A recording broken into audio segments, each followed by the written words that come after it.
Chapter 1. A Surprise for Dad. It was the school holiday.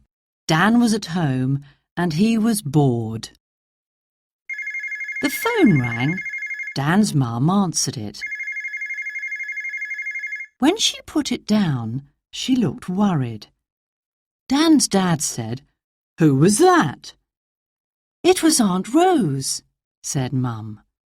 "She can't look after Dan today because she's got a cold." "Can't you look after Dan?" Dad asked. "Not today. Grandad is coming out of the hospital this morning. I'm going to take him home." "Can I come with you?" Dan asked. "Not today," said Mum. "Grandad needs peace and quiet. Perhaps you can see him tomorrow." Mum looked at Dad and said, "Can you look after Dan?" Dan's dad was the manager of a big hotel. "Please, Dad," Dan exclaimed, excited. "Take me to work with you. I'd love to help." "Yes, let him help you," said Mum. "But what can he do?" Dad asked. "Oh, he can help tidy up," said Mum. "And he can wash up." "Yes, I can do that," said Dan. "He can polish and use the vacuum cleaner," Mum added. "Yes, I can do that too." Dad smiled at Dan. "OK, you can come to the hotel with me," he said. Dan was very pleased. Mum got ready to leave. "I'll see you this evening, Dan," she said. "Behave yourself today and try to help your dad." "I always try to help," said Dan with a grin. "I remember the last time you tried to help," said Dad. "You spilt cooking oil all over the kitchen floor." That was an accident," said Dan. "It won't happen today." "I hope not," said Dad. "Now, are you ready? It's time to go to work." Dan waved to Mum. "Tell Grandad I'll see him soon," he said. Then Dan and Dad got into the car and drove to the hotel.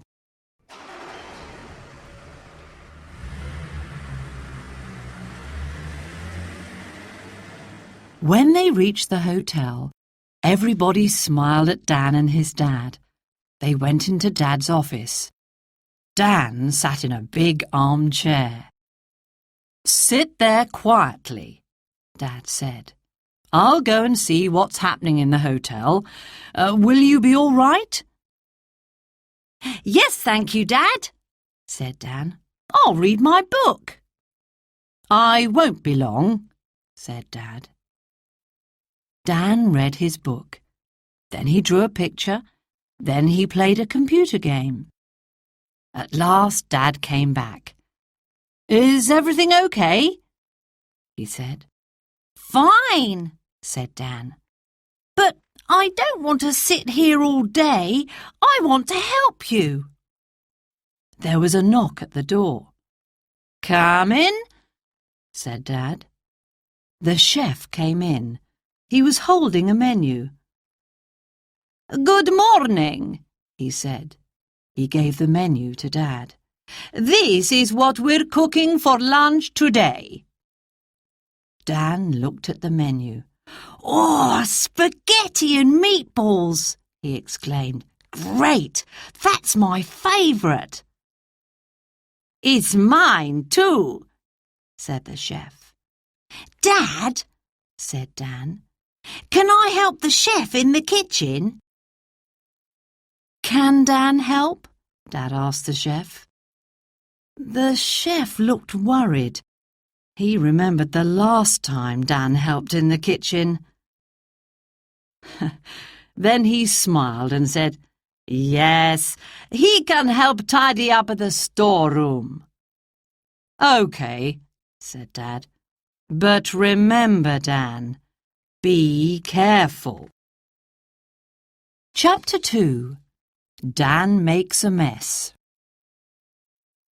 The chef took Dan to the storeroom. It was full of tins and jars of food. There were sacks of potatoes, bags of flour and boxes of vegetables. In the corner was a very big fridge. "It's untidy in here," said the chef. "Can you tidy it up for me?" "Oh, yes," said Dan. The chef left the storeroom and went into the kitchen. Dan looked at all the tins. There were lots of different sizes, and they were all mixed up. "I'll put all the small tins on the top shelf," thought Dan, "and all the middle-sized tins on the middle shelf, and all the big tins on the bottom shelf. That will be much better." Dan enjoyed sorting out the tins, but the work made him hungry. He opened the big fridge. The food inside it looked very tasty. There were some bowls on the top shelf, and Dan wondered what was in them. He reached up and put his hand in one of them. It was full of sticky jam. Dan tried to shake the jam off his hand. It went everywhere. "Oh, no!" he exclaimed. There was jam on his face, in his hair, on his t-shirt, on his jeans, and even on his shoes. What a mess! "Oh, dear," said Dan. "I promised not to make a mess." Dan stepped back from the fridge, tripped over a box and fell backwards onto a big paper sack. The sack split, and a huge white cloud burst out of it. It was flour. It went all over Dan. He stood up and tried to brush the flour off, but it stuck to the jam. "Oh, no!" groaned Dan. Jane, the waitress, came to see what was wrong. She thought Dan looked funny. "How did you make such a mess?" she laughed. "I don't know," said Dan. "Don't worry," said Jane. "I'll help you tidy up. Then I'll get some clean clothes for you." "Thank you," said Dan. Jane soon cleared up the mess in the storeroom. Then she noticed the tins. "Did you put them like that?" she asked. She looked worried.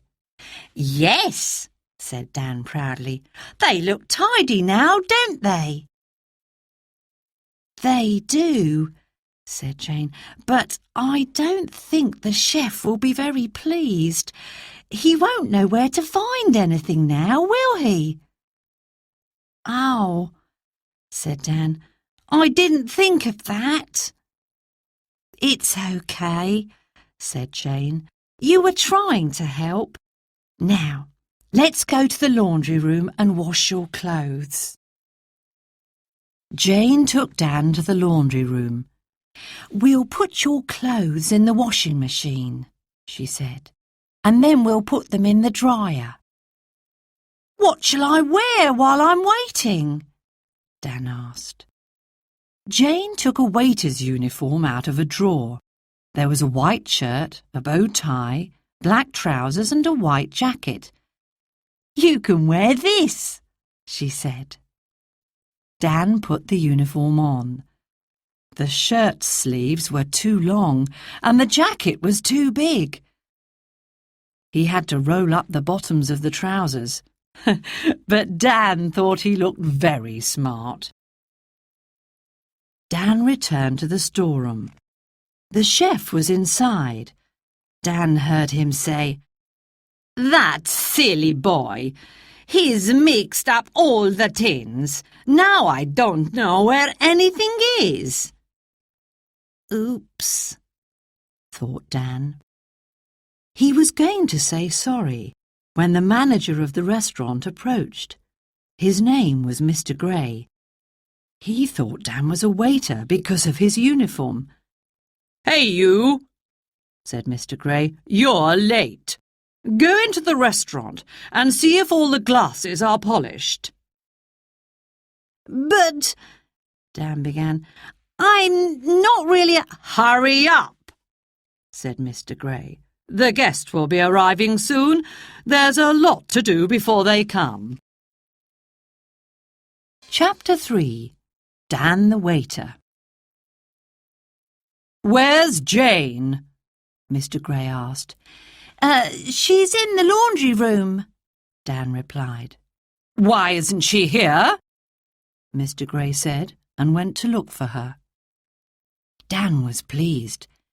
"This morning I tidied up the storeroom," he thought, "and now I'm a waiter. I'm being very helpful today."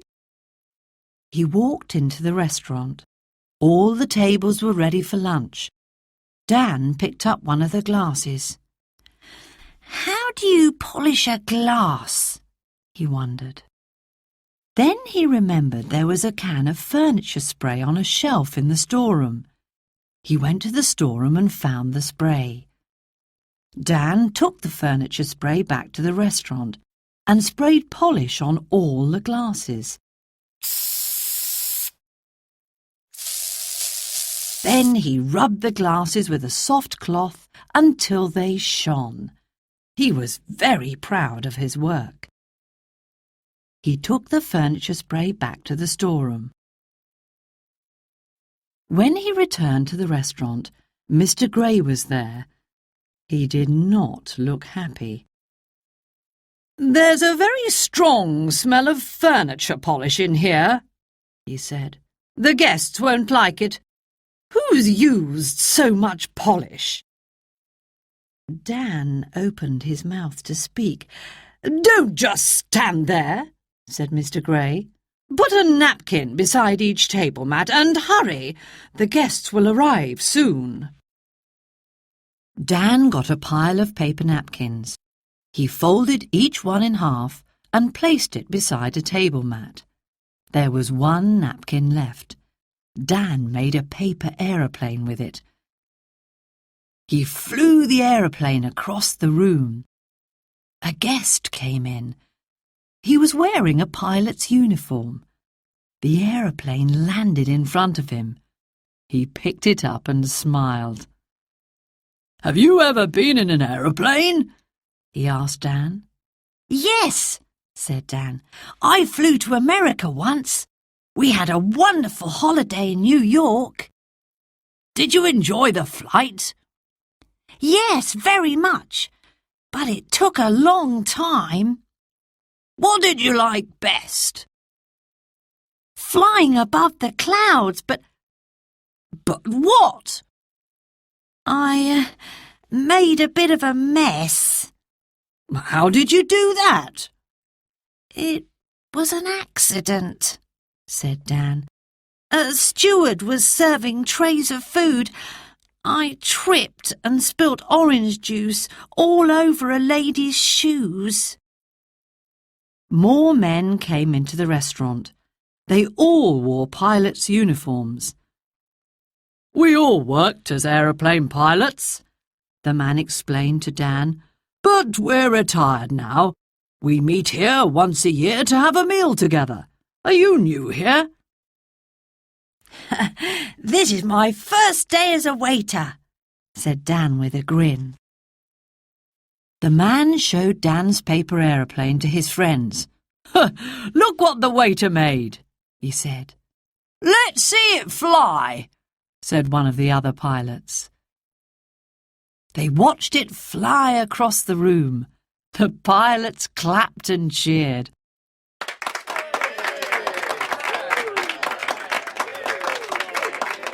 Dan was very proud. The pilots made paper aeroplanes with their napkins too. They threw them into the air. Soon the restaurant was full of flying aeroplanes. Dan thought it was great fun. But then Mr. Gray came in. He was not happy. "Oh, look at all these napkins," he said, pointing to the floor. "Pick them up at once." "But they're aeroplanes," said Dan. "The pilots made them." "They are napkins," Mr. Gray said. "Pick them up." Dan did as he was told. Soon other guests arrived. The pilots sat at their table and looked at their menus. Jane came in, took out her pencil and pad, and began to take orders from other guests. When Dan had picked up all the napkins, the restaurant manager came up to him again. "Now, go and ask the pilots what they want to eat,"